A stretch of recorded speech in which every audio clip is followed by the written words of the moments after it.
Tudo bem? Ah, não podia faltar, né? Vinícius está aqui apresentando, você está também. Gustavo, então, bom dia, boa tarde, né, na verdade.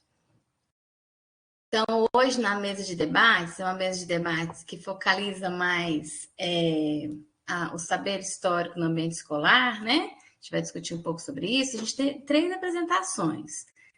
Uma apresentação do Israel, uma do Marcelo e uma do Vinícius, né? O Vinícius daqui da UFO, e o Israel e o Marcelo são da UFG. São 3 trabalhos bastante interessantes, né? Mas o campo dialoga muito com o campo da teoria da história.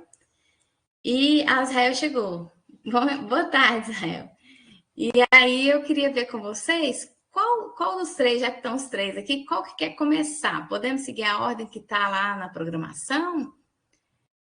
Que é o Israel, o Marcelo e o Vinícius? Ou vocês preferem uma outra?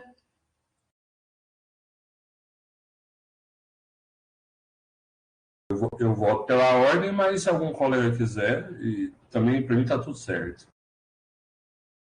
Israel, podemos começar com você? Você está ouvindo a gente? Oi, Israel, tudo bem? Oi, tudo bem. Estão me ouvindo? Sim. Mil desculpas, doutora Nara, porque os Se colegas... chamar doutora, não. Tem que acostumar. Eu tive uma dificuldade para acessar esse negócio, mas tudo bem, estamos aqui. Eu também tive. Estou me ajeitando aqui. Se alguém quiser ir à frente, eu agradeço. Mas Tá. se puder esperar uns minutinhos, eu também agradeço. Eu tenho como compartilhar aqui, doutora? Tem. A gente só quer saber quem vai começar, porque o Gustavo vai habilitar para vocês compartilharem. Tudo bem. Se o Israel preferir, eu posso começar. Então, por favor, Marcelo. E como eu não vou compartilhar nada, a não ser aquilo que eu tenho pesquisado e lido, né? Mas não em forma de slide, não. Eu só vou expor mesmo. Depois, acredito que deve ficar aberto para alguma pergunta, alguma consideração de quem Sim. está assistindo, né? Bom, primeiramente... Peraí, só um minutinho, desculpa te cortar. Então, a dinâmica é, cada um de vocês tem 15 minutos para apresentar, tá? Tá okay. Aí, quando estiver dando esse tempo, eu vou ter que abrir mesmo. O melhor jeito é abrir o microfone e falar do tempo, não tem jeito. E depois que os 3 apresentarem, aí a gente faz um diálogo, tá bom? Posso começar? Ok. Bom, meu nome é Marcelo Vaz, eu sou natural de Goiânia, radicado em Umas. Eu dou aula na Rede Pública Estadual de Ensino de Goiás há 15 anos e comecei minha graduação muito tarde, né? Essa demanda de trabalho, necessidade de renda, enfim, eu comecei tarde, mas gosto muito de docência, gosto muito de história, acredito que, tanto que minhas antigas atividades eu nunca permaneci, e nessa eu estou há 15 anos. De fato, eu gosto muito de lecionar, de me envolver com os alunos, com os colegas. Eu acho que ainda é um ambiente de muita liberdade, apesar de nós sabermos, né, de tipo de políticas públicas que nós temos voltadas à educação. Mas eu gosto bastante. E tive a felicidade de ingressar no mestrado esse ano, do próprio História, da Universidade Federal de Goiás. E dentro daquilo que o programa oferece, eu sempre gostei muito de teoria da história, né? Sempre gostei de ler, de adquirir obras, de ouvir palestras. E lá eu tive a oportunidade de ter aulas com o professor, o Marlon Salomon, e o Breno, que é de Minas também, né? Ingressou agora lá na Federal e que é nosso coordenador hoje. Então, a partir das aulas, eu me interessei pelos temas. E eu tive uma percepção, e hoje eu entendo que eu tenho que considerar isso como hipótese, né? Hipótese de trabalho, que é uma formação em teoria da história dos discentes dos cursos de licenciatura e de graduação, e depois os colegas que ingressam, né, na sala de aulas e vão dar aulas. Então, que essa formação, ela apresenta problemas. Eu não atribuo esses problemas aos alunos, aos professores, eu atribuo a uma conjuntura histórica de desenvolvimento da disciplina da história ao longo, né, da história do Brasil, e a gente já sabe, no próprio curso a gente teve uma disciplina voltada para o ensino de história, que colocou muito bem, claramente, que nós temos um problema de formação, né, da questão do ensino de história no país, desde a constituição do IHGB, passando pela questão da ditadura militar, da Primeira República, né, e hoje nós temos uma democracia que já mostrou aí, eu acho que o Israel vai falar disso um pouco, já mostrou que tem problemas muito sérios quanto a conservadorismo, né? Acho que não está claro ainda para as pessoas o que é uma democracia. Então, eu me interessei muito por teoria da história. E eu entendi que, conversando com colegas da área, do ambiente da educação básica, de que a formação teórica nossa ela é problemática.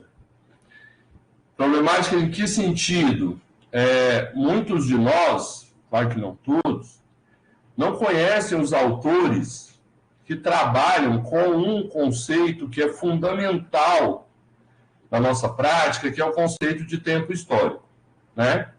Que não dá mais para colocar isso também no singular. A gente sabe que a partir do Koselleck, do Hartog, nós sabemos que esse tempo moderno, homogêneo, retilíneo, né? Europeu, branco, ele entrou em crise, né? Ele, segundo Koselleck, ele é catalisado a partir da Revolução Francesa e entra em crise, segundo Hartog, com a queda do Muro de Berlim, né, inaugurando uma situação de presentismo. Mas, e agora, né? Com que tipo de temporalidade histórica a gente vai lidar?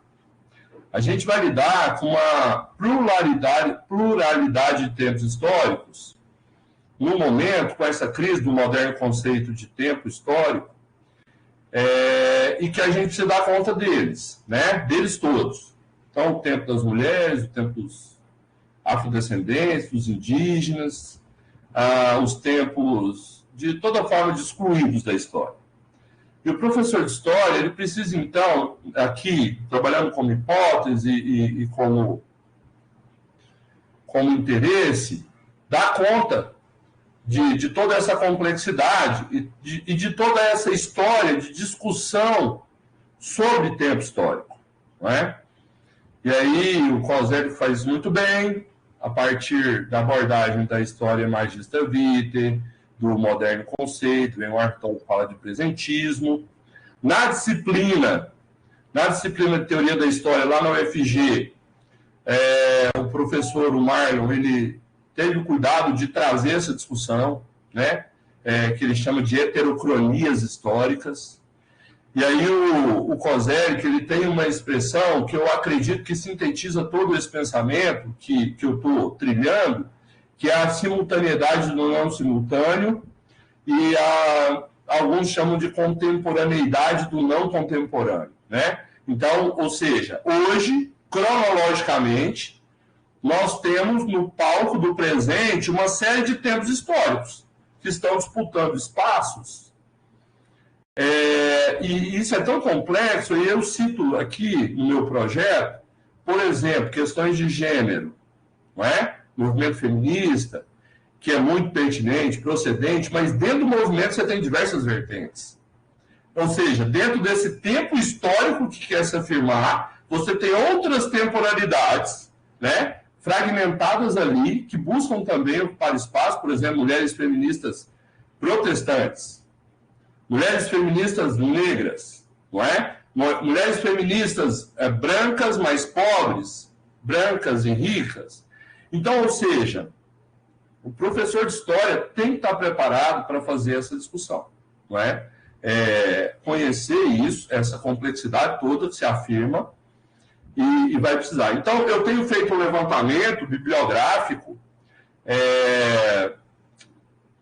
na plataforma do próprio História, alguns colegas já trabalharam isso, a questão da formação do professor de História em teoria da história, especificamente lidando com a questão da temporalidade, não é?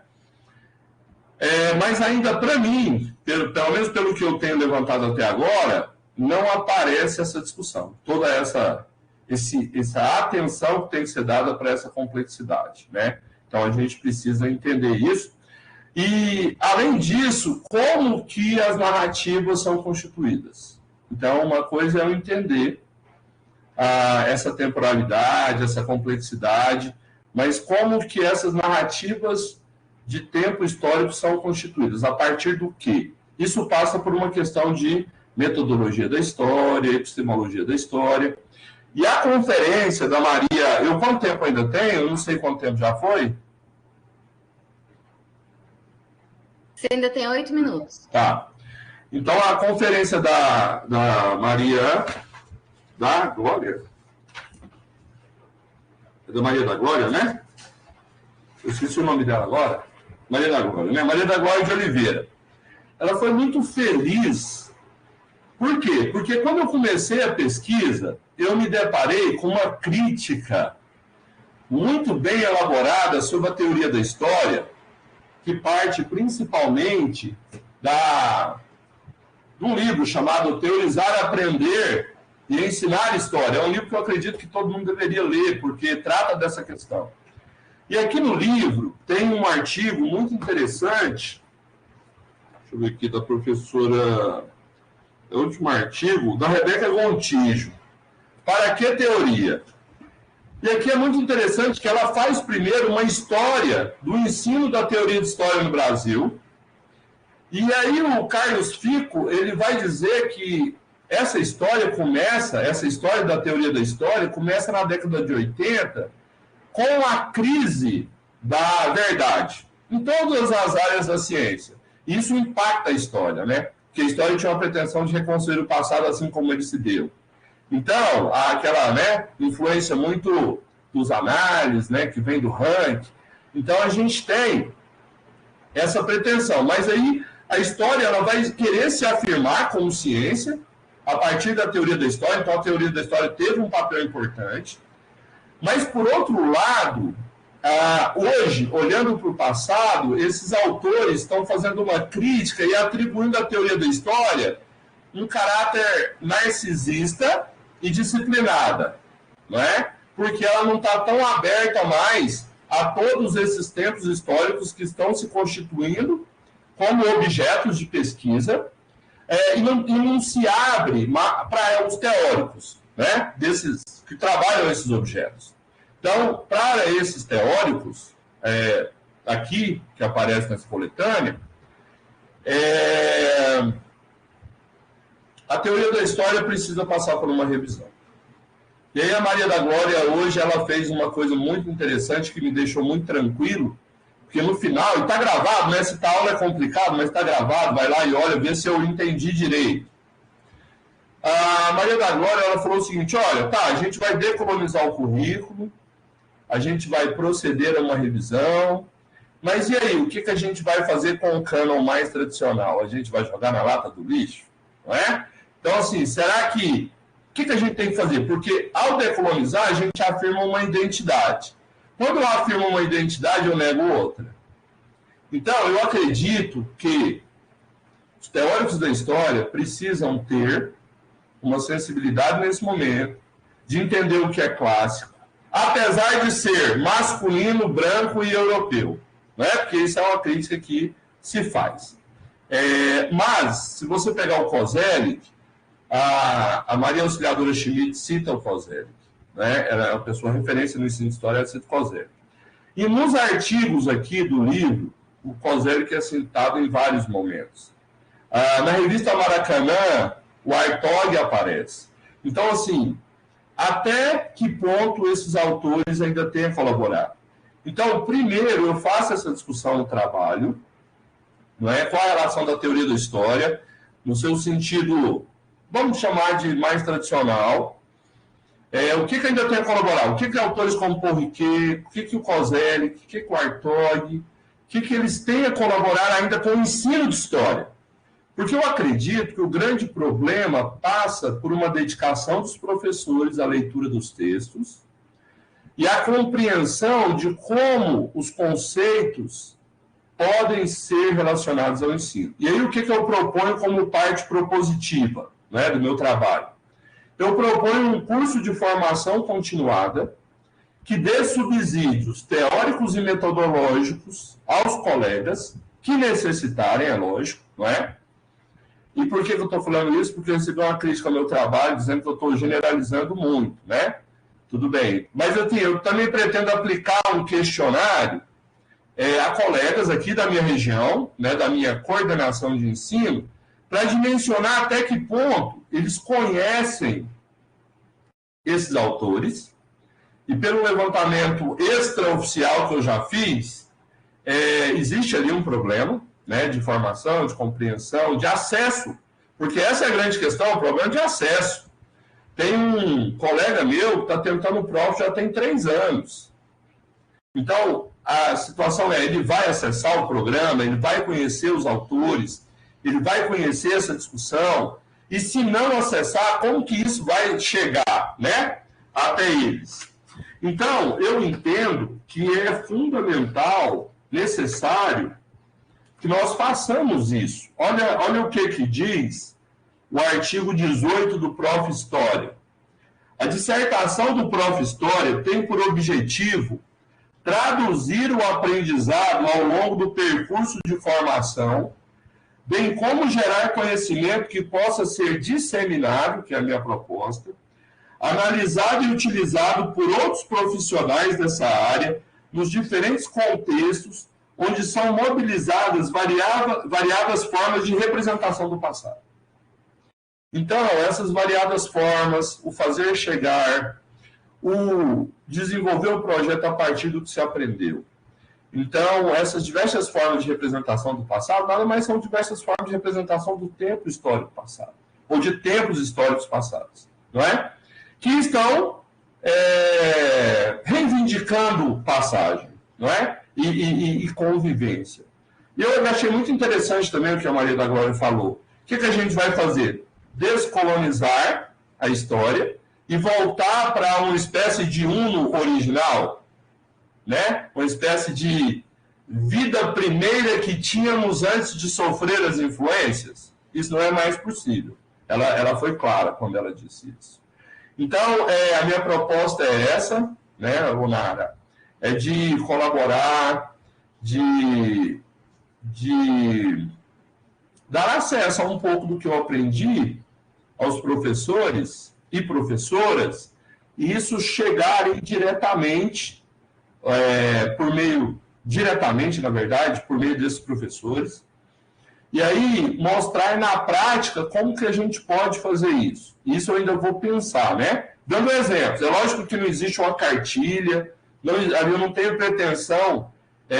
Na verdade, o que eu gostaria de fazer é estimular o pensamento e dar liberdade para cada um poder fazer de acordo com a sua realidade lá no seu campo de ensino, de trabalho, levando em consideração as demandas que cada um tem, né? É isso que eu tenho a pretensão de fazer, tá bom?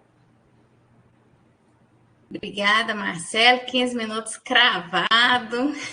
Parabéns pela apresentação, parabéns pelo trabalho. Vou passar agora, então. Pode ser para o Israel? Pode ser, Israel? Pode ser. Como eu faço para compartilhar, por gentileza?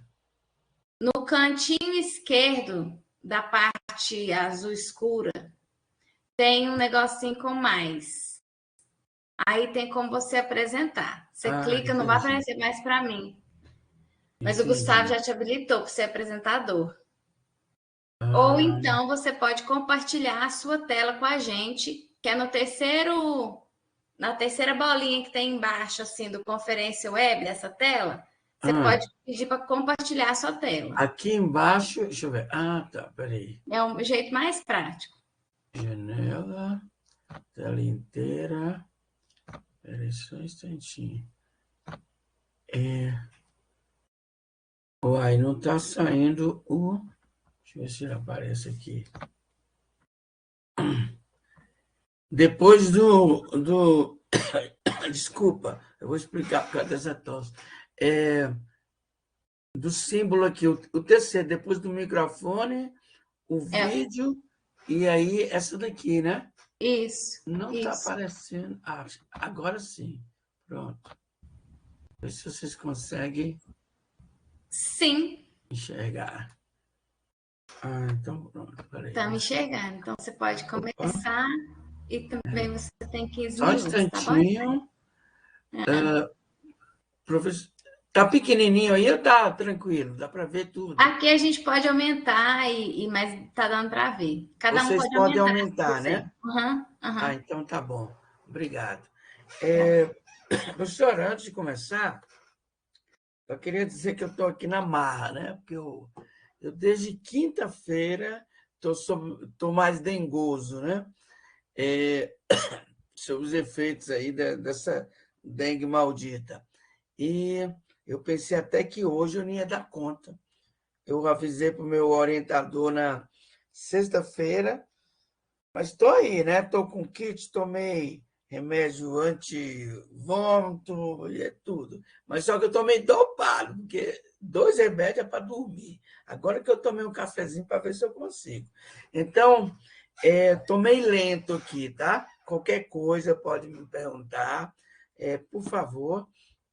E vamos lá. Eu até anotei aqui o que eu haveria de falar para não me perder, tá certo? Então, podemos começar, professora? Cumprimento. Cadê o Marcelo? Já escapuliu? É só nós 3 que estamos aqui? Não, tem um monte de gente, tem 14 tem pessoas. Pessoal no chat lá, tudo bem. Cumprimento o professor Vinícius, professora Nara, nossa moderadora. Então, vamos lá. Deixa eu começar. Bom, eu sempre coloco nas apresentações do meu projeto que é preliminar, porque eu só vou considerar final quando eu fechar mesmo essa dissertação. Está sempre em construção e eu já modifiquei várias vezes e espero modificar mais com as críticas e as sugestões. Muito bem. Bom, à guisa de uma breve justificativa, eu gostaria de lembrar, desculpa, que o fenômeno das fake news, fake history, fake tudo, até fake dói, não é novo. Com efeito, a velha mentira está presente nas sociedades humanas desde que o mundo é mundo. As novas tecnologias apenas expandiram numa velocidade e proporção nunca antes vista seu alcance. Nas infovias, a mentira tem pernas longas e as as decantadas fake news remetem aos antigos boatos e como encontraram um terreno fértil na internet. No passado recente, sobretudo durante as eleições, a boataria se proliferou como ratos pelos dedos da tia do Zap, do sobrinho do Zap, da prima do Zap, do professor do Zap e até pelo historiador do Zap. A pergunta que não quis calar nesse cenário polarizado foi esta: por qual funil passar as informações? Eu mesmo virei uma espécie de agência de checagem dos familiares e amigos. A toda hora me perguntava, o que você acha desse vídeo, essa foto, desse negócio todo? No início eu até gostava, me sentia importante ser consultado, mas estava tomando muito tempo. Até que eu falei, por que vocês não pesquisam antes de enviar também as coisas, né? E eles perguntaram, como? Como eu vou fazer isso? Até que eu achei um infográfico do Senado Federal e eu mandei para todo mundo esse aqui, ó. E veja como ele é interessante. Ele fala de conferir a notícia, usar o bom senso, ler a notícia completa, que é uma coisa rara hoje em dia, né? Eu convivo, não sei com vocês, mas com leitores de manchete. E a pessoa não lê nem a metade da notícia. E então tem todo esse filtro aí, ajudou muito, me ajudou várias pessoas a identificar, a filtrar um pouco aquele mar de informações que a gente recebe diariamente, sobretudo pelas redes sociais. As escolas e as salas de aula não estavam imunes a essa avalanche de boatos. Nas aulas de história, em particular, as controvérsias pipocavam em torno de séries, filmes, documentários e livros que traziam, de formas diversas, alguma narrativa histórica. A confusão entre ficção e história era comum. Por exemplo, quando surgiu o livro e o filme O Código da Vinci. Encontrei muitos alunos lendo como se fosse um relato verídico. Daí, os revisionismos, negacionismos, enfim, a fake history também deram a sua cara nas aulas de história. Não seria útil, pergunto como professor, ter um funil como esse para compartilhar com os alunos, dedicado aos revisionismos, negacionismo? Eu até procurei, mas até agora não encontrei. Nisso está, portanto, baseado o meu projeto, que tem esse títulozão aí, né? Anatomia da Fake History, casos, características e motivações, infográficos didáticos para o ensino de história na educação básica. Então, eu vou apresentar assim, o esqueleto, pois o projeto sofreu, e, para ser redundante, mudanças estruturais na sua estrutura. Então, ele começa aqui, a minha ideia é começar tratando das definições, né? E então começa com fake history. Essa expressão tem sido atribuída a um historiador público chamado Jason Stenhauer. Porém, eu suspeito que seu uso é bem mais antigo, pelo menos no mundo anglo-saxão, no material que eu tenho pesquisado. Ela é muito próxima de outra expressão consagrada, que é essa, pseudo-história.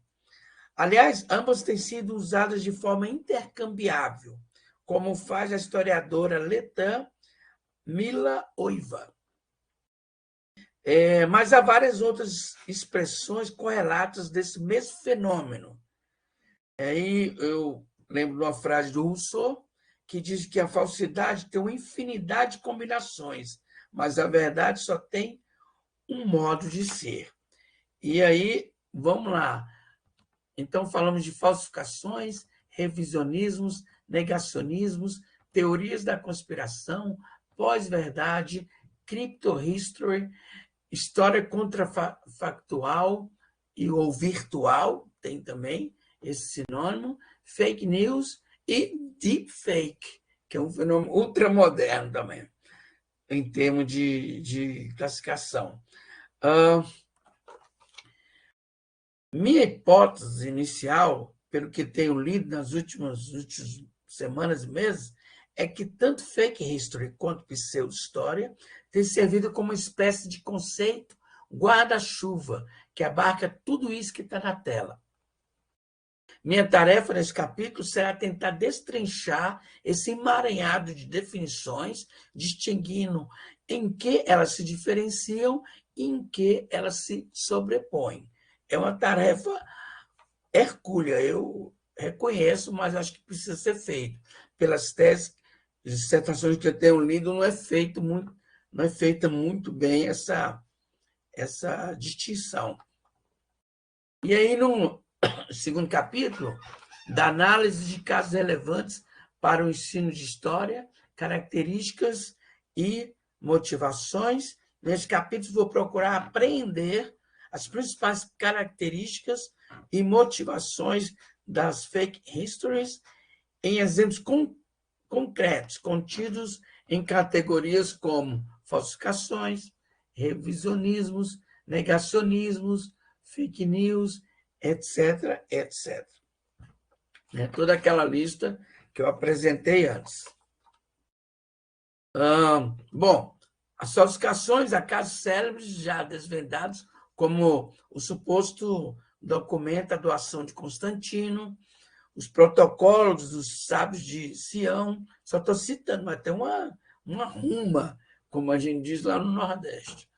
Revisionismos, né? Eu tenho lido bastante a historiadora Deborah Lipstadt, que trabalha com o Holocausto, e ela faz a diferenciação, o que eu estou chamando agora, assim como a colesterol bom e colesterol mal, tem o revisionismo bom e o mal, né? E, obviamente, fica bem clara a diferença entre os dois, mas eu uso muito as distinções que ela faz. Os negacionismos, genocídio armênio, ditadura militar, etc., etc., e fake news, etc. Bom, para não me alongar, capítulo 3 é das virtudes epistêmicas e do método histórico no combate à fake history. Inicialmente, eu iria trabalhar aqui apenas com as ferramentas do método histórico. A inserção das virtudes epistêmicas foi obra, em boa hora, do meu orientador, que me deu essa sugestão. Trata-se de trazer à baila a dimensão ética do ofício do historiador. E antes de conhecer essas virtudes, eu tinha pensado no que chamei, na minha mente, de posturas básicas, preliminares no exercício do método histórico, o que tem tudo a ver com essa inserção. Tem um material da Comissão Europeia, em particular, que me chamou a atenção para o questionamento dessas posturas. Então, por exemplo, isso aí, ele questiona o próprio, no caso, o pesquisador, o aluno, seja as suas próprias posturas, suas crenças. Por que você acredita nisso? Será que está baseado em quê as suas crenças, né? Então, ele fala assim, será que está baseado em preconceito? Será que eu estou me sentindo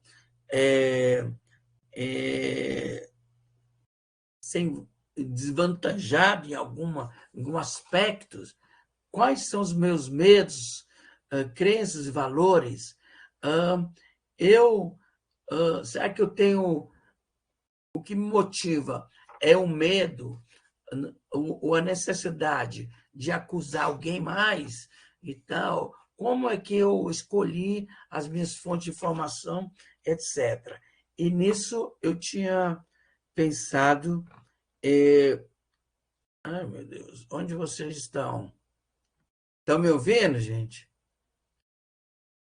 Estão me ouvindo? Sim, então, pode Tá. continuar. Tudo bem. Sim, Desculpa. sim. É que eu que me perdi aqui com o meu slidezinho aqui, ele ficou de pequeno, ele ficou grande, de grande ficou pequeno. Mas bora lá. Aí parece que ele mudou. Eu estou passando... Peraí, agora que eu chego... Pronto. Estamos na mesma página. Agora, eu imagino também, assim como eu fiquei curioso, que muita gente pode ficar curioso, que virtudes são essas. Então, eu trouxe aqui uma palhinha do filósofo português Desidério Murcho, né, que fala, né, que virtudes éticas seriam essas, né? E aí, a minha ideia é aliar com um método histórico, com suas partes, e a ideia aqui é propor a ética como pré-requisito da técnica. Aí tem pano para manga, para mais de metro, como diz a minha terra. E seguindo, eu não sei se meu tempo já está estourando, mas vamos lá. Aí 2 eu minutos. falo...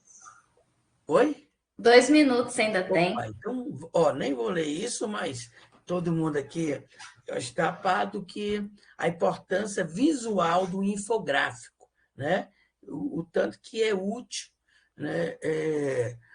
Ainda mais nessa sociedade visual. Então, eu quero produzir. Olha que eu não sou especialista em design, nada. Eu vou me virar nos 30, mas eu vi que é o caminho mais didático, né? Depois que eu fizer toda essa discussão teórica, e aí minha tarefa como professor é destrinchar o mais simples possível para que o meu aluno consiga ver, ler e aplicar, né? Bom, eu tenho uns exemplos aqui que eu peguei também da União Europeia, que eu achei muito interessante com relação às teorias conspiratórias, né? Ele define direitinho, tal. Depois, como, antes de compartilhar, quais seriam os passos que a pessoa deveria tomar, e é esse tipo de coisa que eu pretendo fazer.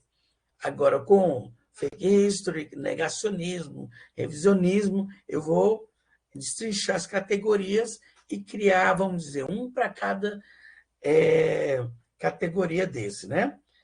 E então, bom, tem os objetivos, eu acho que vai estourar, mas a gente pode voltar se alguém perguntar, estão aqui, e vou terminar a estrutura básica, então é essa, do projeto, né? As partes que eu pretendo trabalhar, desenvolver. Então, acho que sem mais delongas, eu fico por aqui e aguardo críticas e sugestões. Muito obrigado, respeitável público. Obrigada, Israel. Gostei muito do seu jeito de expor, morri de rir do fake dói. É bom para descontrair. Não dá corda, viu, professora? Porque eu estou doente. Bom, Obrigada, viu? Então, agora vamos lá para o Vinícius. Vinícius, deixa só o Gustavo te colocar como apresentador, que aí você também pode apresentar.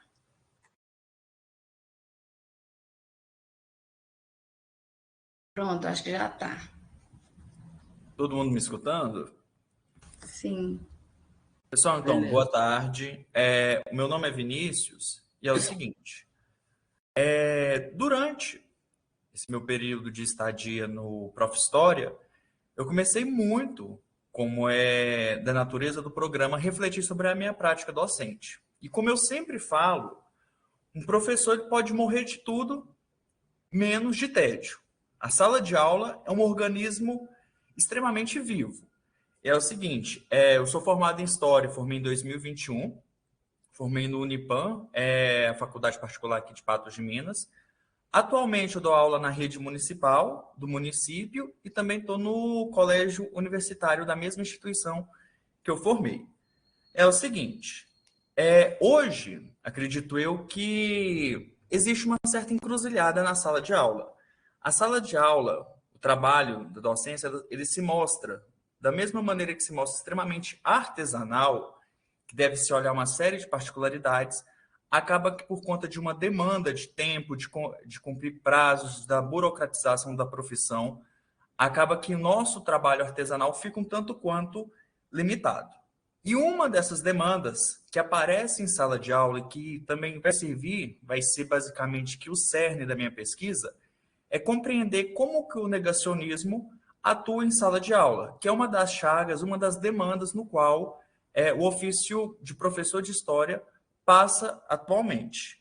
É o seguinte, eu cheguei a esse objeto de pesquisa tendo basicamente que a minha atuação em sala de aula ela é basicamente restrita a partir de 2021, logo durante um período no qual a extrema-direita já estava no poder e no qual certos fatos históricos acabavam sofrendo de negacionismos, tal como, por exemplo, a questão da escravidão, da própria ditadura civil-militar e também, no caso, que vai ser o fato histórico que eu decidi estar trabalhando, no caso do nazismo, que, enquanto os geógrafos têm que lidar com a Terra plana, nós temos que lidar, por exemplo, com a afirmação de que o nazismo é um fenômeno político de esquerda, quando não se equipara o nazismo com o socialismo.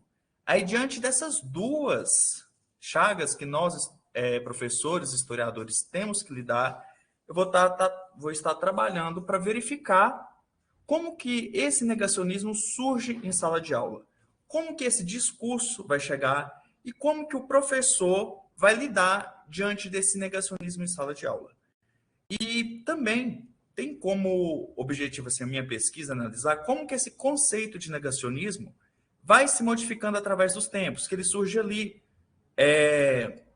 no fim da Segunda Guerra Mundial, e como que ele, com o passar do tempo, vai virando uma categoria de análise, como que, com o passar do tempo, especialmente a partir da década de 2010, ele torna-se extremamente complexo, a relação que ele envolve diante de uma série de questões.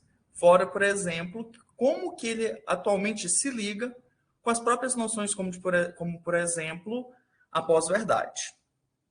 Eu só que seguir o meu resumo, que senão eu me perco. Enfim, conforme eu havia mencionado, eu vou estar partindo do processo de escuta dos docentes para ver como que eles analisam, como que eles verificam, por exemplo, como que certos temas históricos, especialmente o nazismo, são questionados pelos alunos.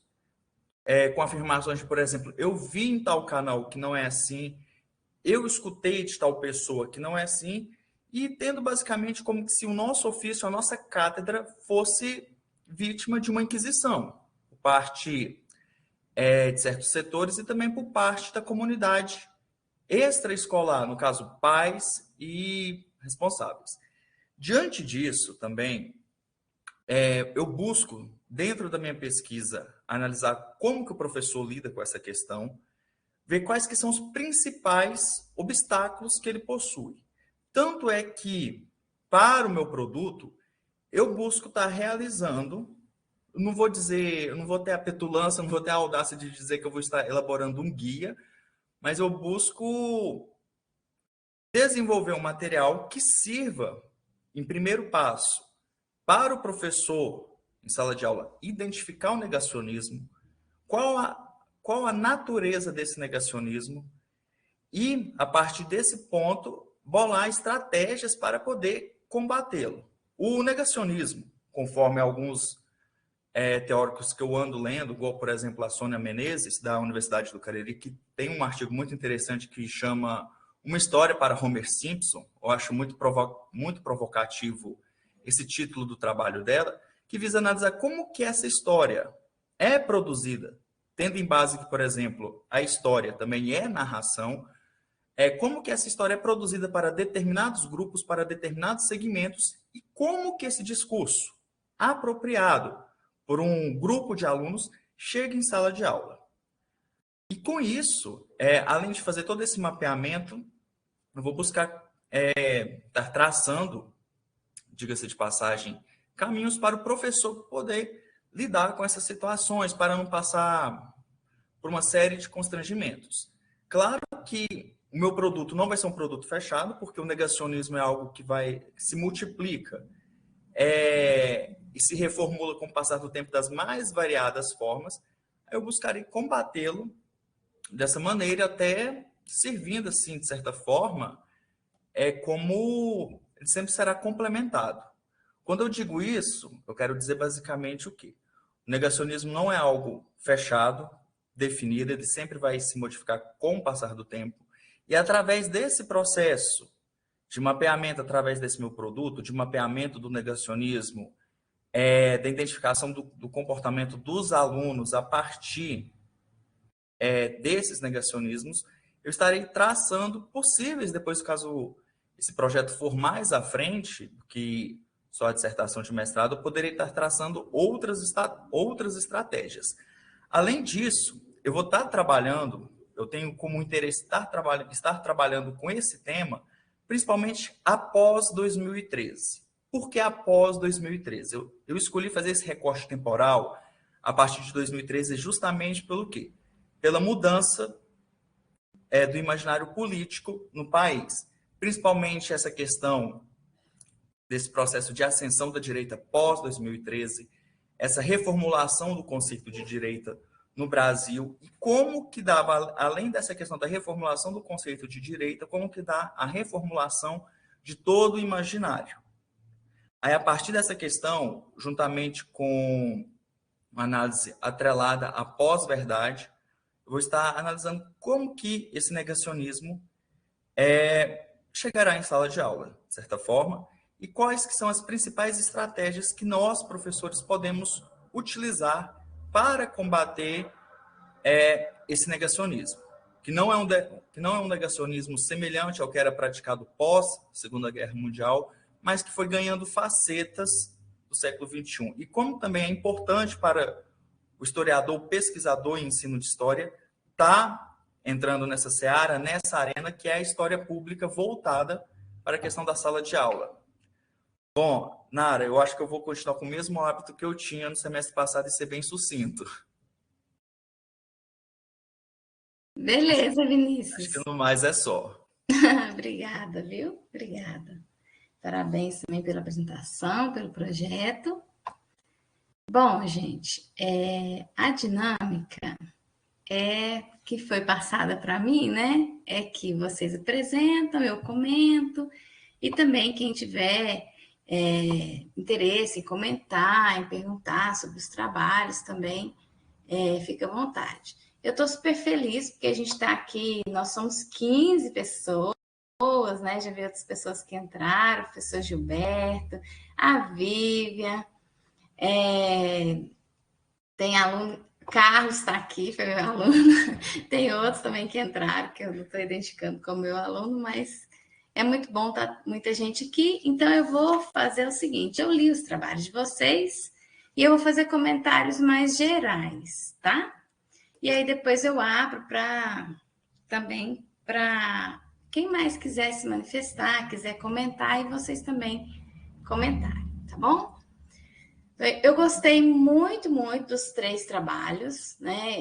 Eles dialogam muito bem. Não sou especialista em teoria da história, acho que vocês se deram mal nessa. Viu, Marcelo? Vocês se deram mal, não sou especialista. Não, mas eu também não sou, então tá tudo certo. Então tá bom. Mas eu li pensando exatamente, né, nas questões que vocês colocam e como que elas podem ser articuladas com o tema dessa mesa, que é a produção de saber históricos no ambiente escolar, né? Saberes históricos na escola. Então, eu fiz algumas anotações dos trabalhos, eu quero comentar sobre elas aqui brevemente, tá? Bom, como eu disse, eu acho que todos os 3 são muito importantes. São muito importantes quando a gente pensa assim, você, Vinícius, que está trabalhando com negacionismo, o Israel, que está trabalhando com negacionismo e companhia limitada, né, que está um monte de fake history, eu penso muito nessas demandas contemporâneas do ensino de história, e tem isso também articula o que o Marcelo está falando, né, que ele está trabalhando com... Eu gostei muito, né, dos conceitos que você traz, o que você pretende problematizar, né, que é a heterocronia, a simultaneidade do não simultâneo. Eu fiquei pensando muito na importância dos trabalhos de vocês para discussões tão importantes que a gente está tendo ultimamente, dos usos e abusos da memória, do tratamento que se deve dar aos temas sensíveis, né, ou às questões controversas no ensino de história, e que são discussões hoje que são quentes mesmo, né, na comunidade de pesquisadores de ensino de história. Então, acho que são questões muito importantes e que vocês vão trazer trabalhos que vão contribuir muito, tá? Todos 3. O que eu senti falta em alguns trabalhos foi de deixar um pouco mais claro, e o Marcelo até falou, né? Eu estou partindo com uma hipótese, porque eu também, Marcelo, ia falar assim, mas nem todos os professores são assim, né? Então, tá certo, Marcelo, você já esclareceu. Eu senti falta dessa aproximação maior com a sala de aula, tá? Em que sentido? Vamos pensar que nós temos duas disciplinas obrigatórias no Prof. História. Teoria da História e História do Ensino de História. São as únicas obrigatórias, né?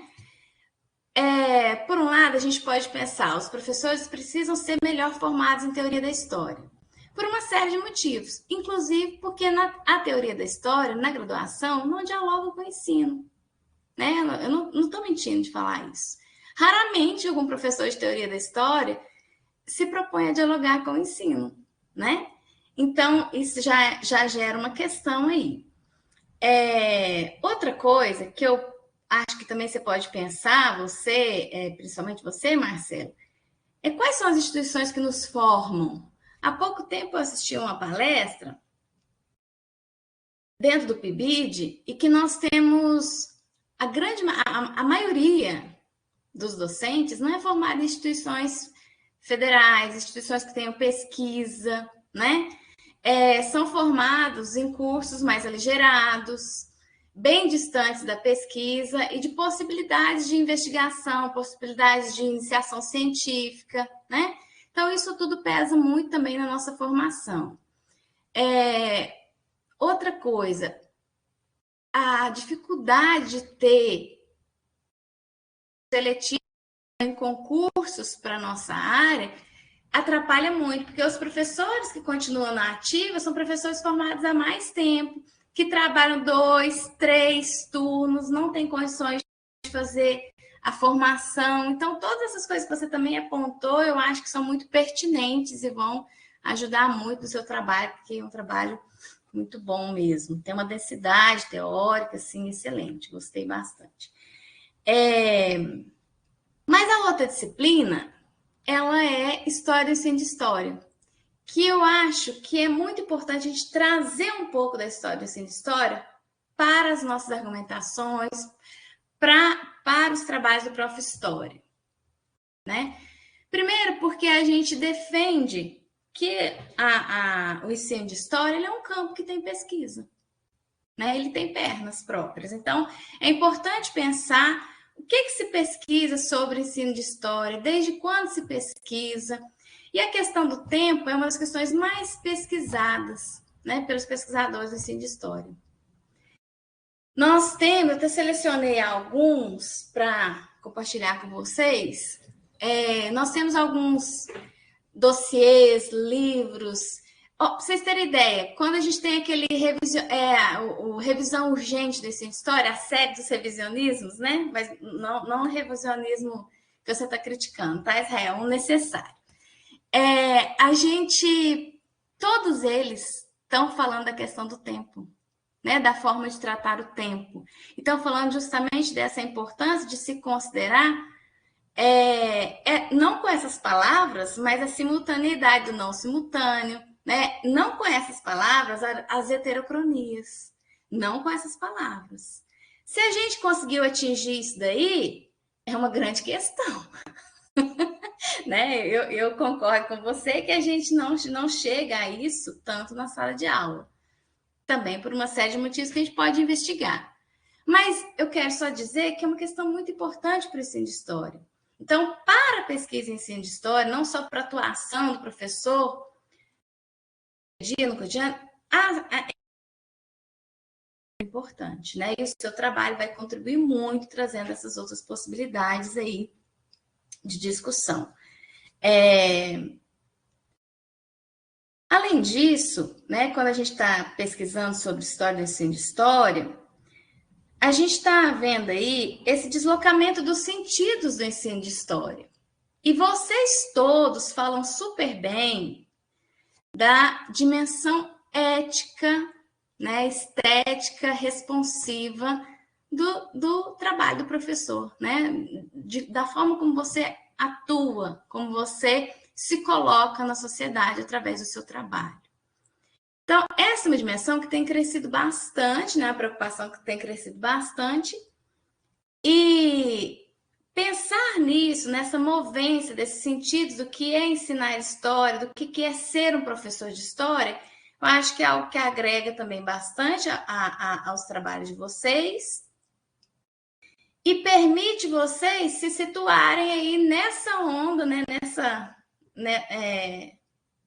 Nesse movimento que questiona currículos que são impostos, currículos que são baseados em conteúdos fechados, e esses retrocessos que a gente tem vivido em relação às prescrições normativas para o ensino de história, né?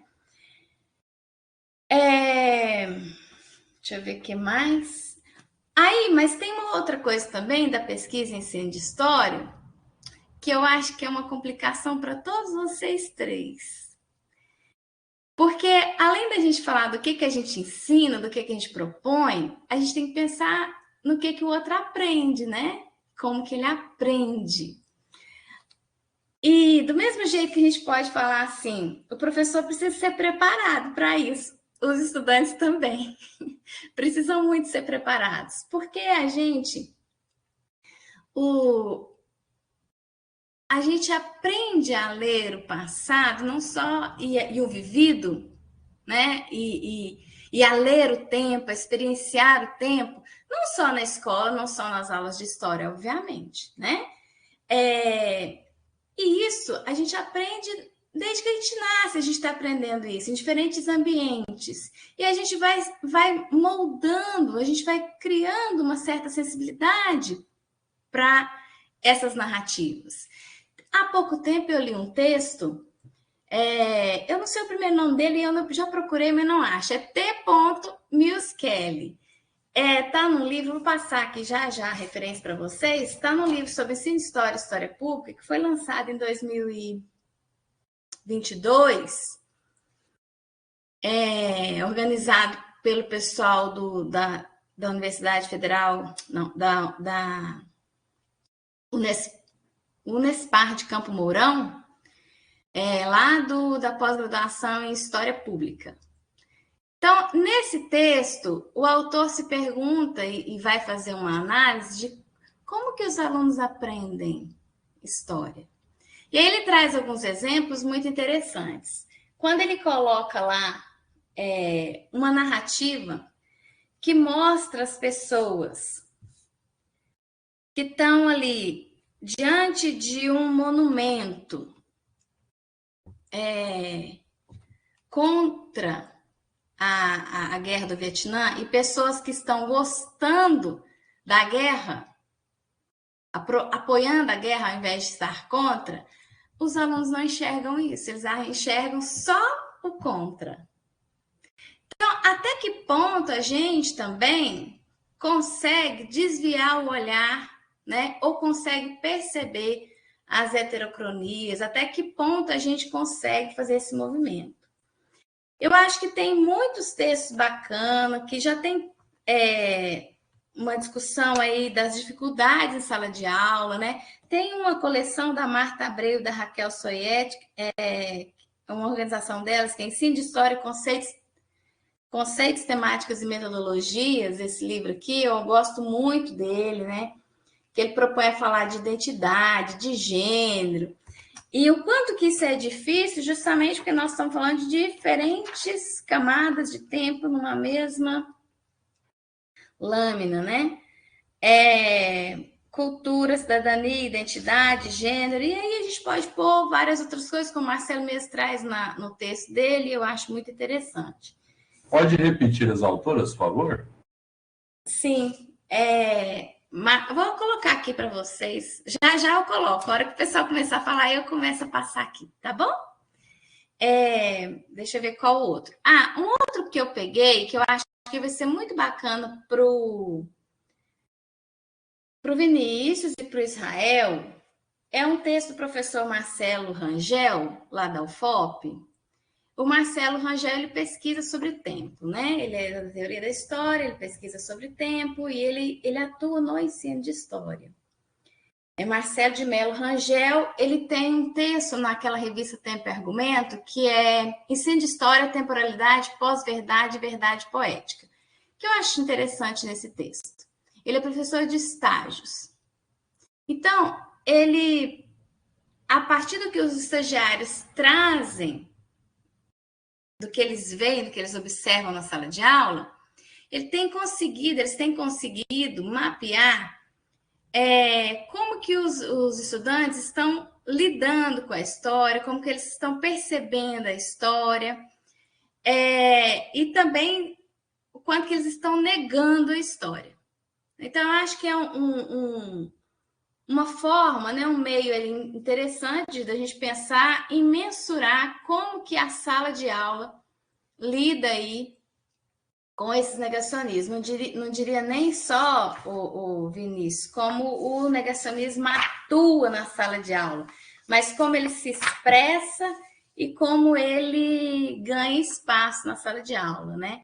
Porque como vocês vão medir isso? Né? Como sei que você falou da questão dos professores, fazer entrevista com os professores, mas e também com os estudantes, né? A partir de quais ambientes, de quais referências, de quais recursos eles estão aprendendo sobre, por exemplo, o nazismo, como você está colocando, né? Quantos grupos de WhatsApp estão aí negacionistas entre os grupos que eles frequentam, né? Então, essas coisas são importantes a gente tentar entender, porque é a partir delas e sobre elas que a gente tem que atuar, né? Deixa eu ver se tem mais alguma coisa que eu anotei.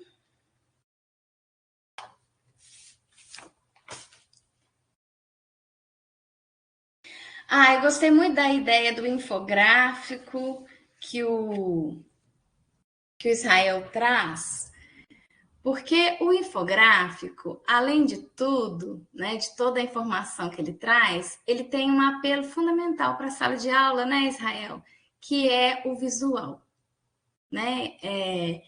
Isso eu penso que é quando a gente pensa, o que eu vou fazer para o estudante? Eu tenho que lidar com algo que de fato vai seduzir o estudante, né? Que ele vai se aproximar e que ele vai conseguir compreender. Sobre a questão do curso que o Marcelo quer dar, agora estou falando dos produtos, do curso, né, que o Marcelo pretende fazer com os professores e do material que vai preparar e colocar no site.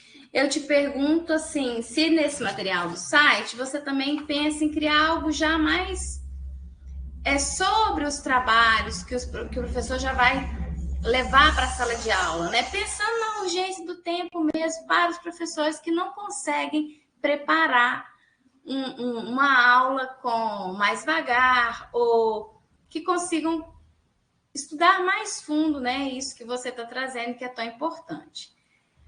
Tem agora para o Vinícius, tem um trabalho, Vinícius, que eu acho que você tem que ler urgente, que você ainda não leu, que é o da Iane Borges, que foi orientado pela Maria Andréia Angelotti Carmo, que é do Prof. História mesmo, aqui da UFO, que ela propõe, ela vai trabalhar com o negacionismo, mas ela vai falar da ditadura no Brasil.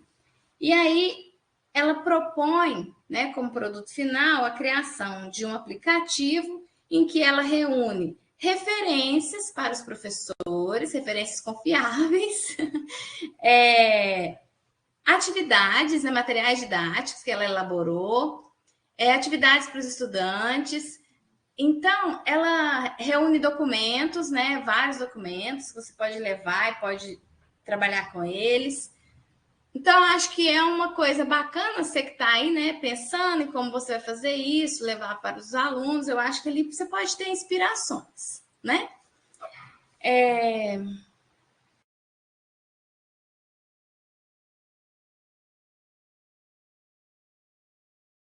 Eu acho que acabou. Eu acho que o que eu consegui anotar foi isso, né? E agora eu vou compartilhar com vocês. Faltou só falar que desses trabalhos sobre o tempo, tem uma autora, uma pesquisadora, duas. Uma atua no Paraná, que é a Sandra Fugiu o nome, vou compartilhar aqui. Acho que é Sandra Regina Ferreira. E a outra já aposentou, mas que é a Sônia Regina Miranda. Vocês vão achar vários trabalhos da Sônia, inclusive de orientandos dela, porque é um desafio também de educar para a compreensão do tempo é você pensar em como fazer isso com os estudantes de diferentes faixas etárias. E ela tem vários trabalhos sobre isso, né? Tem um, inclusive... Nossa, não sei se está no texto que o Gilberto e eu organizamos ou se está no outro. Eu vou procurar aqui e já vou colocar para vocês, tá bom? Bom, gente, de minha parte é isso. Peço desculpas pela minha limitação, né? Se eu fosse especialista, estariam no céu, mas eu não sou. E abro aí para as discussões, tá? Se alguém mais quiser comentar, por favor. E vocês também, se quiserem comentar. Eu quero primeiro te agradecer, né, por tudo que você falou, acho muito pertinente. É um reforço também daquilo que a gente tem já discutido sobre o meu trabalho, até no ambiente mesmo do nosso curso lá na UFG. Existe essa dificuldade de instrumentalizar, né, de criar um material que seja utilizável na sala de aula, que colabore com a prática, com a didática do professor, relacionada a temporalidades históricas, mas eu estou pensando isso, tá? Eu só não sei como, que formato. Por exemplo, vamos pegar uma imagem que comporte diversas temporalidades históricas ali e que a gente possa fazer uma discussão sobre ela, né? E aí a gente vai pensar os objetivos, os conceitos que a gente vai trabalhar, né? Mas o conceito maior é esse mesmo de heterocronias. Para o aluno perceber que essa história retilínea, progressiva e etapista, ela já entrou em crise, né? A gente não dá para falar mais a partir disso. E a gente tem que contemplar, porque lá no projeto eu coloco que numa sala de aula você tem pessoas egressas de todas essas temporalidades, né? E você precisa incluir todo mundo. Então, mas uma visão de processo é fundamental, né? De como que as pessoas concebiam o tempo na Antiguidade, na Idade Média, na Idade Moderna, como que a gente vai fazer agora, né? E aí é claro que a gente não vai viver no presentismo do Hartog, né? Mas ao mesmo tempo o presentismo do Hartog tem o seu sentido, mas é claro que nós temos aí tempos que estão pedindo passagem. Então eu vou pensar uma maneira. E aí, quanto ao site, as aulas estarão disponíveis lá, propostas, né, de intervenção didático-pedagógicas, mas também eu queria algo que fosse aberto. Por exemplo, se alguém quisesse carregar uma aula, poderia, entendeu? Então, assim, eu gostaria de alguma coisa que tivesse aberta. Eu já estou pensando, quando alguém carregar uma aula, avisa no meu celular, eu vou lá, dou uma olhada na aula, porque senão ficar muito aberto, a gente não sabe muito bem o que está acontecendo, né? Acho que precisa... e qualquer coisa, se eu não tiver competência para analisar, eu mando para alguém. Falo, o que você acha disso aí? Né? Posso liberar lá? Outra coisa também que eu pensei, porque aqui no estado de Goiás existe uma gratificação que é por formação. Então, os professores precisam carregar no sistema do estado uma carga horária mínima de 40 horas de formação por semestre.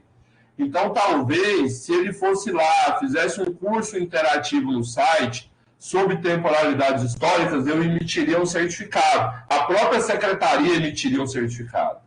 Então, assim, a gente está pensando numa coisa que estimule o acesso, né? Que estimule fazer. Eu estava pensando até na plataforma do Avamec, mas eu acho que aí já é megalomania dentro do prazo que eu tenho. Então é isso, sabe? Eu estou muito focado nisso, eu já recebi considerações e sugestões nesse sentido. Estou focado aqui no que eu vou poder colaborar para que isso chegue até o aluno, para que toda essa discussão sobre temporalidade chegue até o aluno, viu? Obrigada, Marcelo.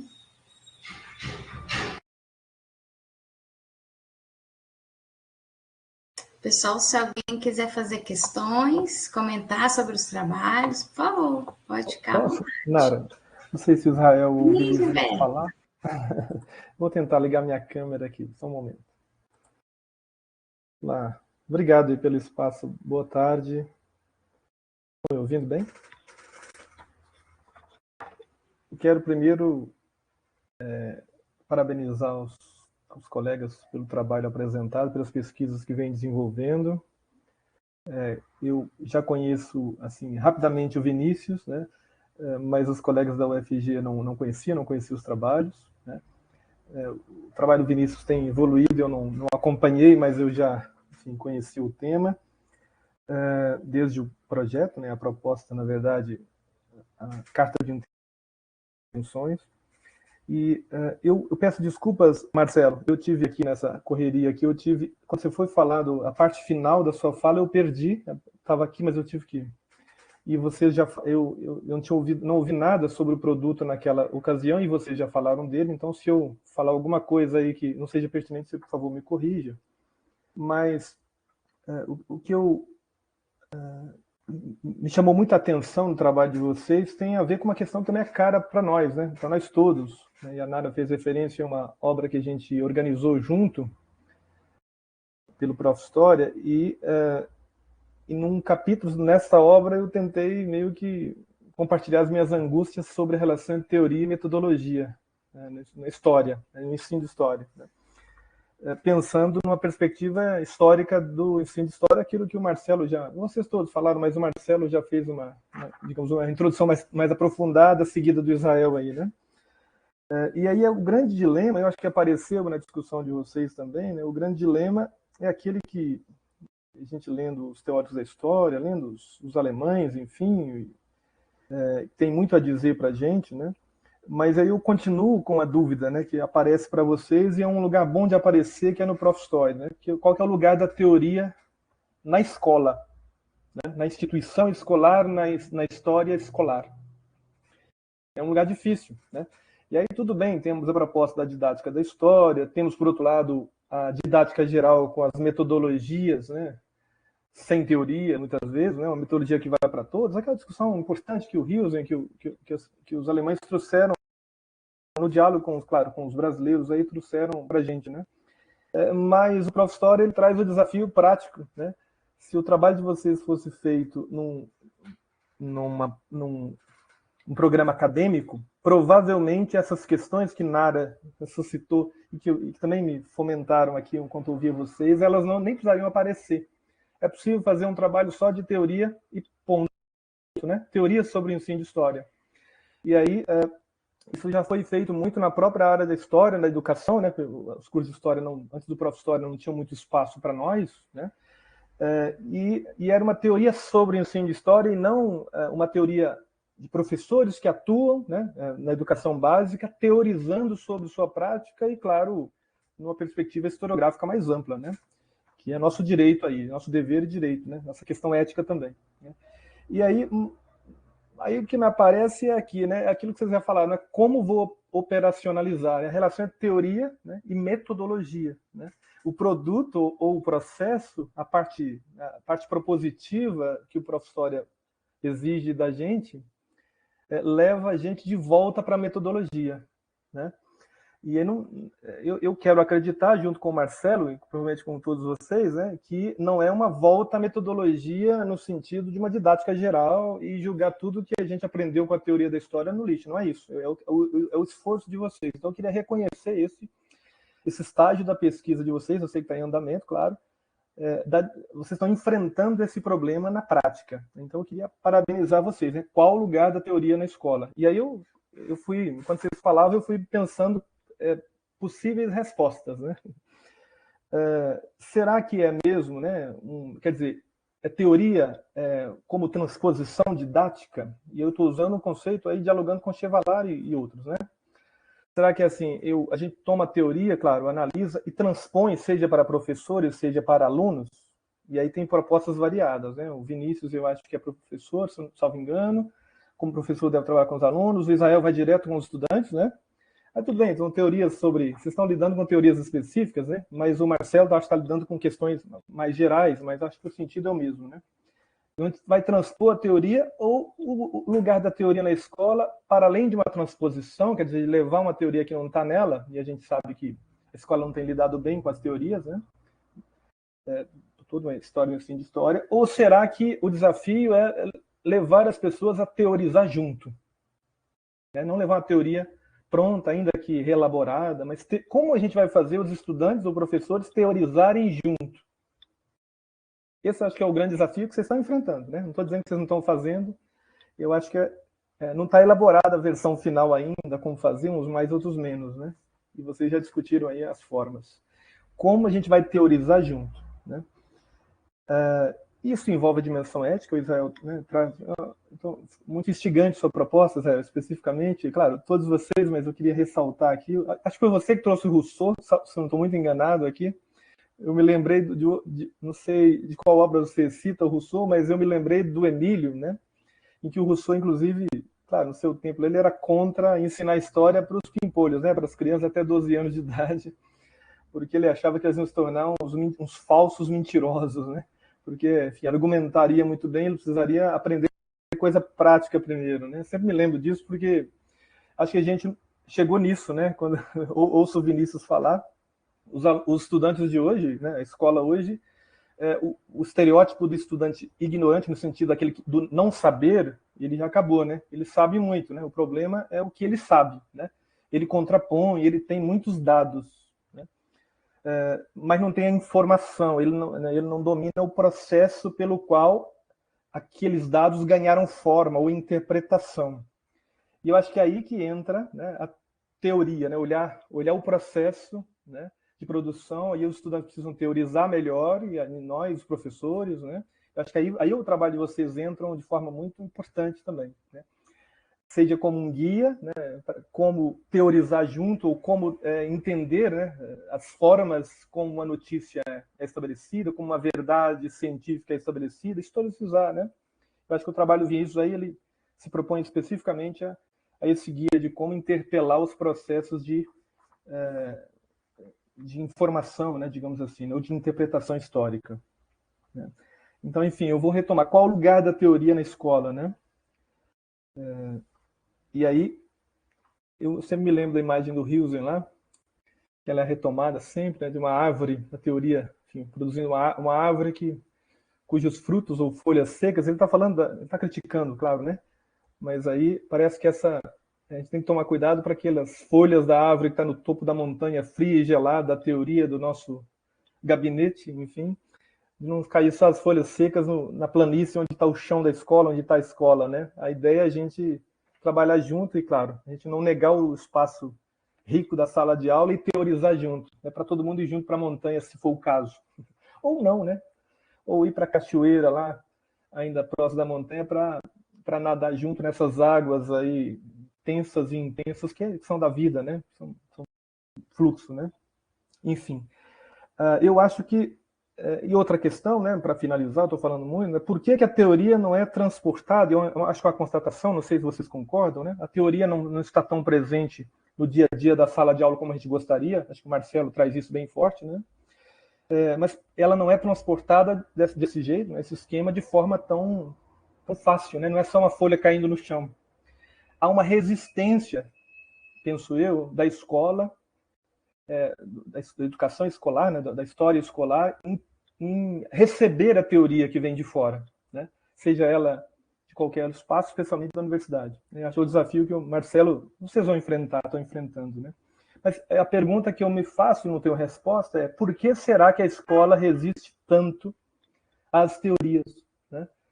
E aí, acho que a gente precisa, nas possíveis respostas dentre elas, eu acho que a gente precisa interpelar o que é a escola, né? Voltar para a história do ensino de história de novo, né? Talvez uma das respostas estejam lá. Afinal, para que serve a escola, essa história escolar, né? No sentido mais amplo, né? Qual é a função social dela, né?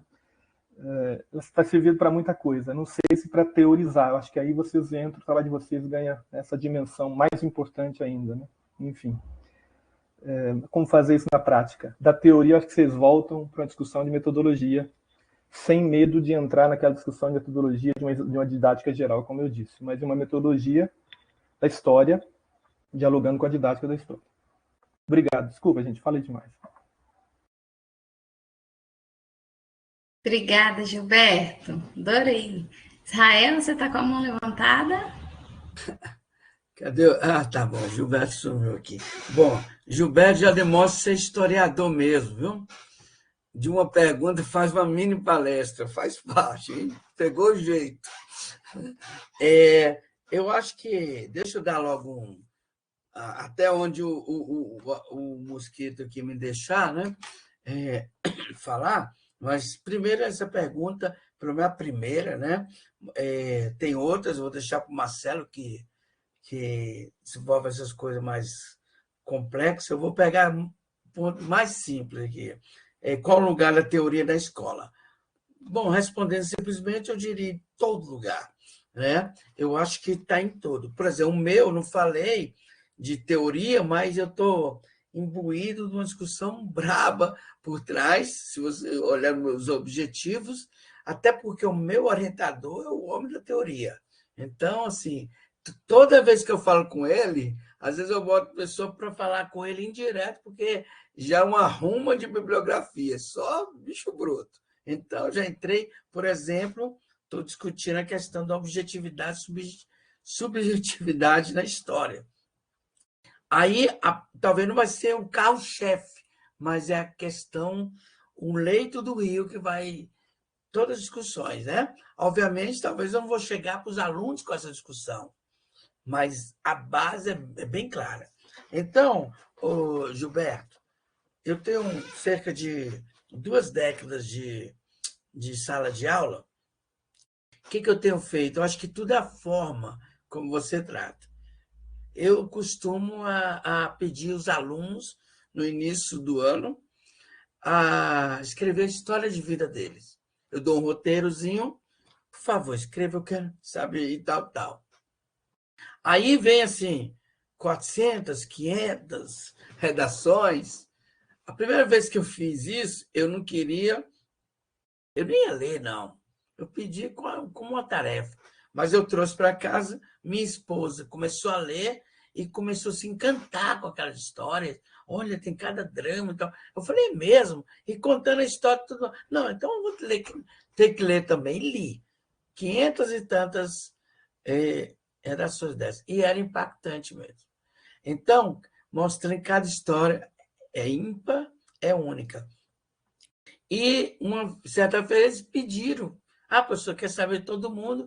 Eu escrevi um texto, foi outra história. Uma troca, foi interessante. Mas o que eu quero dizer é que eu uso esses relatos deles como ponto de partida para trabalhar coisas teóricas complexas, mas eu traduzo numa linguagem bem mais simples, né? Então, por exemplo, eu peço para algum voluntário, 2 ou 3, ler sua história, se quiser ler em público. Sempre tem um que quer, a maioria não quer, fica com vergonha, mas sempre tem 2 ou 3, eles vêm à frente, e aí, quando termina, eu falo, vocês acham que fulano contou tudo?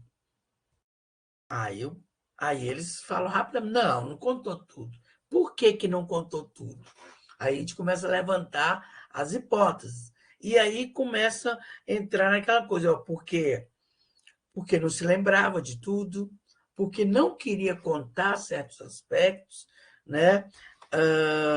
Porque não tinha espaço suficiente e por aí vai. Então, eu vou trabalhando esses conceitos da incompletude, das lacunas da história com a história deles. E eles entendem perfeitamente. Se eu chegasse de uma forma, a teoria tal, não. Eu vou colocando e fazendo todo começo de semestre, vamos dizer assim, eu faço isso, né? Então, mais do que transposição, que já virou um termo já batido na transposição didática, eu diria em tradução didática.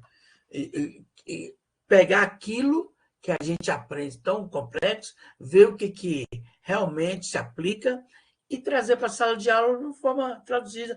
Essa é a nossa função como professor, pegar coisas complexas e trazer para o chão da sala de aula de uma forma que todos entendam, né?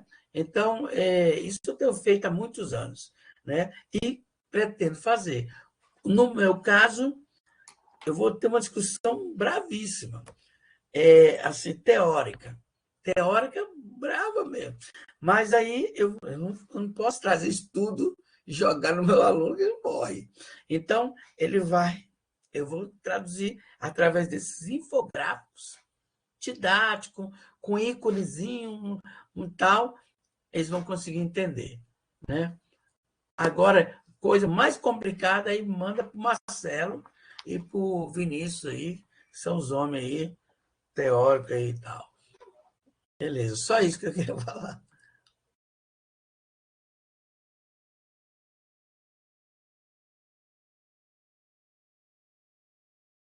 Obrigada, Israel. Você também é um homem teórico.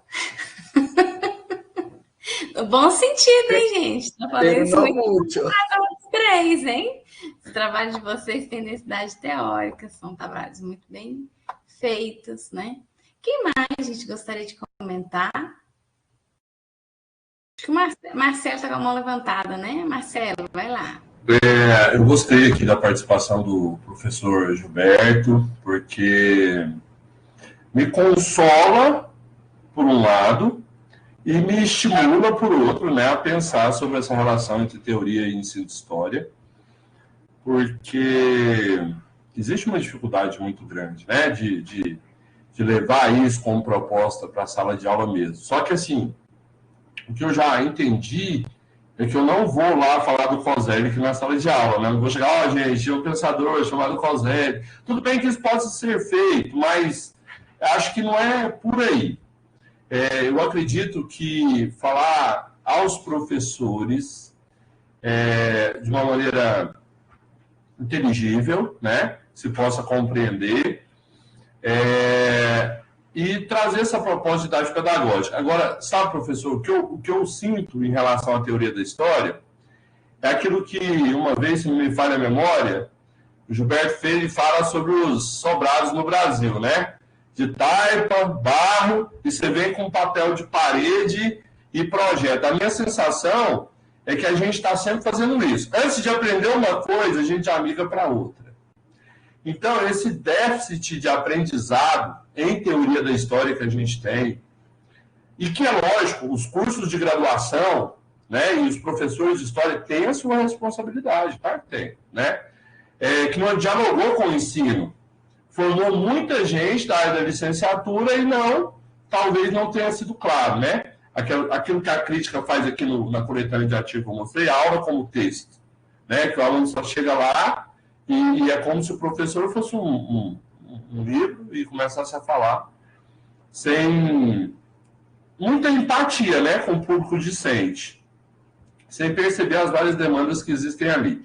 Mas eu acredito que, por outro lado, se nós nos esforçarmos também, nós alunos, nós teremos condições, principalmente porque os professores são acessíveis, né?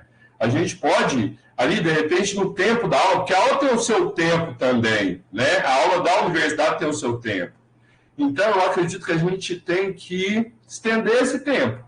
Um diálogo, talvez ali mais particular com o professor, caso tenha dúvida, e aí a gente vai encontrar um sentido para trabalhar aqueles conceitos que a gente aprendeu na teoria da história na sala de aula. Pelo que eu entendi, eu não sei se você chegou a ver essa imagem, é um livro chamado Teorizar, Aprender e Ensinar História.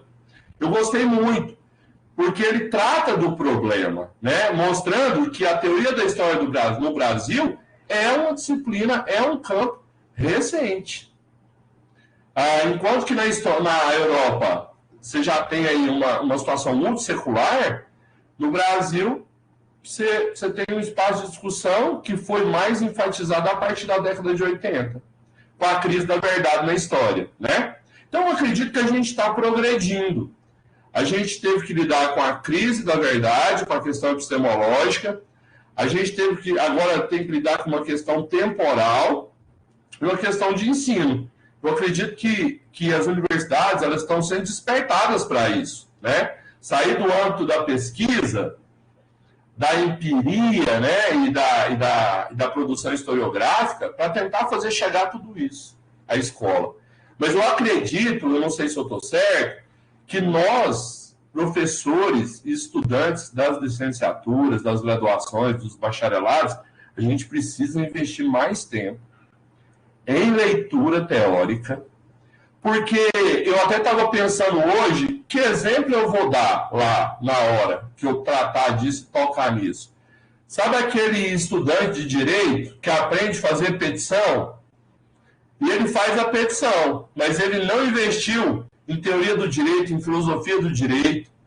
Ele não tem capacidade, ele tem, mas ele não teve essa relação com as teorias e o conceito. Então, o que eu acho, e com os conceitos, né, da teoria. Então, eu acho fundamental. Então, eu acredito que isso acontece um pouco com o aluno da graduação e que todos nós fomos um dia. Que é, então meu objeto é esse, meu conceito é esse, a minha metodologia é essa e os meus documentos são esses. Então, eu vou lá agora escrever meu trabalho depois que eu fizer a crítica das fontes.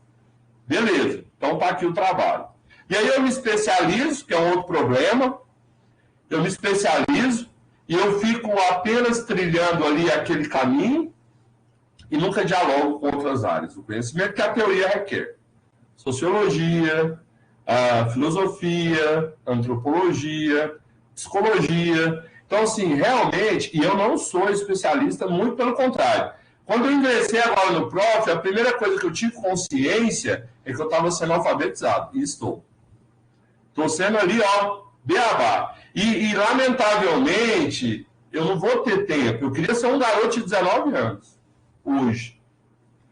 Mas, dada a trajetória de vida, a questão da sala de aula, do tempo da escola, aí o senhor colocou uma questão aí, o Gilberto colocou uma questão, por que a escola não abre espaço à teoria? Porque nós temos um tempo lá, nós temos uma logística lá. E nós, professores de história, principalmente os das ciências humanas, nós lutamos muito com esse imperativo temporal do ambiente escolar, que quer que você cumpra o currículo, os conteúdos, né? Tem as interrupções, a aula de história tem um tempo reduzido a 2 aulas por semana. Então, assim, se nós, aquela coisa que o Marx fala, né, de um processo de alienação que a gente sofre, e eu acho que isso é muito pertinente. A gente tende a interpretar, e se a gente não ficar focado, a gente se deixa levar. Então, o que eu estou tentando fazer é fazer chegar algo que não chegou e que eu acredito que precisa chegar, mas a gente vai ter que fazer isso tudo ao mesmo tempo, né? O mais clássico, o mais tradicional, com o mais atual, mostrando todo esse jogo de relação que existe, tá?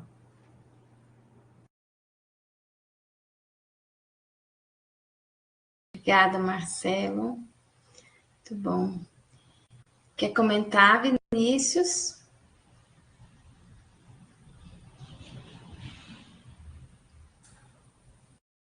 Estão me ouvindo? Sim. Bom, eu acredito eu que eu não tenho mais tanto que complementar devido até às falas dos meus colegas, que também são angústias que eu tenho a respeito da sala de aula, de todo esse processo de estar, de certa forma, levando discussões teóricas para uma reflexão mais crítica no ensino de história. Acredito eu que eu não tenha mais dúvidas, viu, Nara? Obrigada, Vinícius. Alguém mais quer comentar, gente?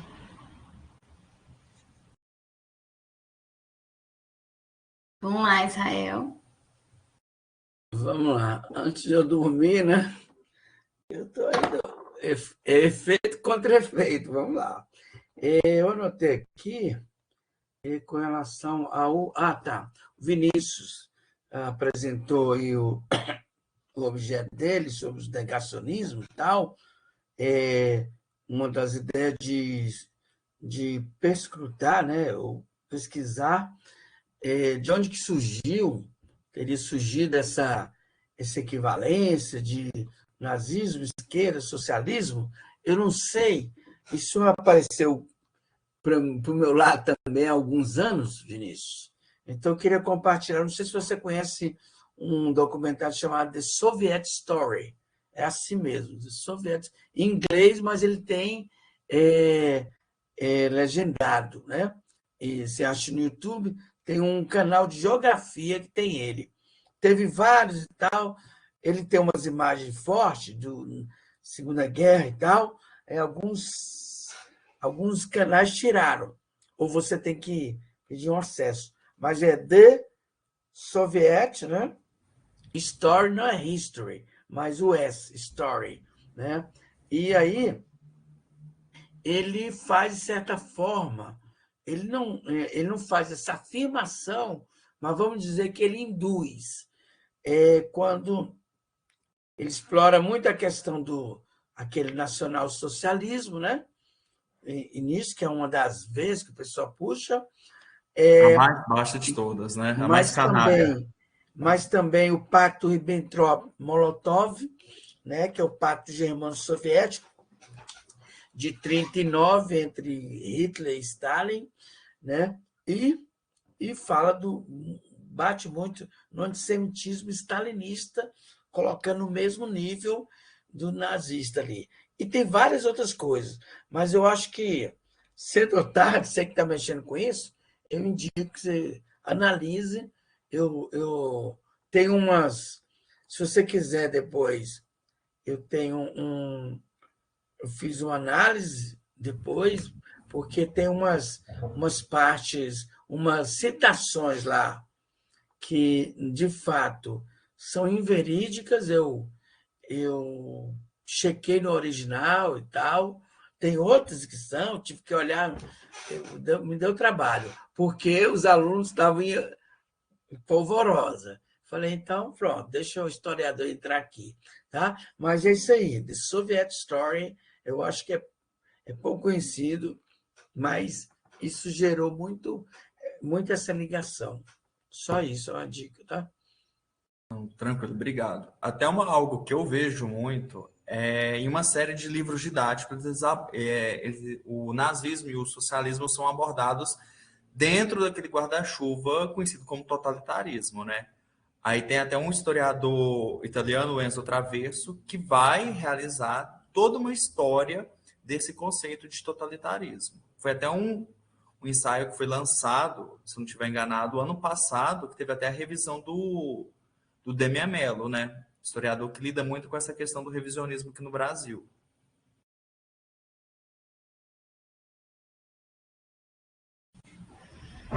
Obrigada, gente. O Gustavo está pedindo para a gente assinar a lista correta, né? Porque foi passada disponibilizada uma lista para a gente, que era uma lista de credenciamento. E essa outra lista, que está aí, ó, colocada às 15h28, é a lista correta, que é a lista dessa sessão, tá? Então, a gente puder, todo mundo assinar aí novamente, por favor. Então, todos nós temos que assinar essa lista, professora? Sim, todos nós. Inclusive vocês, né? Principalmente vocês e eu, para a gente ter o certificado. Tá bom. Outra coisa que quero... Aquele diploma, assim, folheado a ouro, você vai através disso aí, né? É isso aí. Bem grandão, assim, ó, expositor, tá bom. Isso.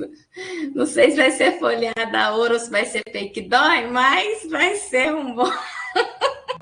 Bom, se vier da UF, é assim, aquele ourinho de pão de queijo, né? Assim, aquela coisa... Serve também, professor. Serve, né? Gente, outra coisa, né? Convidar vocês para agora a gente vai ter uma roda de conversa, né? Às 18 horas, com mestres e mestras, né? Que está dentro da programação de vocês, do Encontro Prof. História. E também para a mesa, né? Que a gente vai ter mais tarde, às 19 horas, que é uma conferência, né? Educação indígena e a descolonização da escola. Tá bom? Todas as duas atividades são remotas. Então, acho que Tá aqui, ó. Deixa eu repetir a lista aqui. Ô, Gustavo, você pode pôr de novo a lista? Ah, Gilberto já colocou. Obrigada, Gilberto. Gilberto já colocou aí. Essa é a correta, que todo mundo tem que assinar novamente, tá? Isso. Bom, gente, eu acho que... Só estou salvando os livros aqui. Ah, tá. Tá, não, tudo bem. Então, um tempinho, né, para vocês fazerem. Foi bom, né? Achei muito bacana a discussão. Gostei muito de ver os trabalhos. Quero depois ler os trabalhos finalizados, né? Desejo a vocês uma boa qualificação, que vai chegar em breve, porque agosto já está aí. E uma boa finalização dos trabalhos. Agradeço a todas as pessoas que acompanharam, né, que ficaram aqui com a gente, prestigiando as apresentações. Agradeço o Gilberto também, que me ajudou bastante aqui na mesa também. Obrigada, Gustavo, por todo o apoio técnico aí, né, com a gente na monitoria da mesa. E eu acho que a gente já pode dar por encerrada, né? Já que não tem mais nenhuma inscrição. Se vocês quiserem falar alguma coisa, vocês podem falar. Mas eu acho que foi muito bom. E amanhã tem mais, né? À tarde. E amanhã tem mais.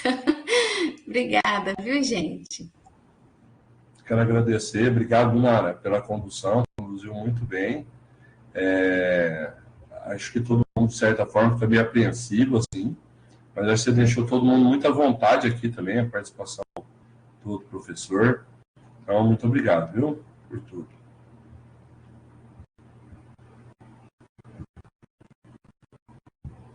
Também agradeço a todos que conseguiram sobreviver. Um Feliz Natal, próximo Ano Novo, se a gente se vê até lá. Né? E a gente, quem não leu ainda o projeto, leia, que depois vai ficar mais caro quando virar livro, essas coisas, né? Então, melhor pega enquanto está de graça. Então, uma boa tarde para todos. Também gostaria de agradecer a presença de todos que estão aqui. Meu muito obrigado.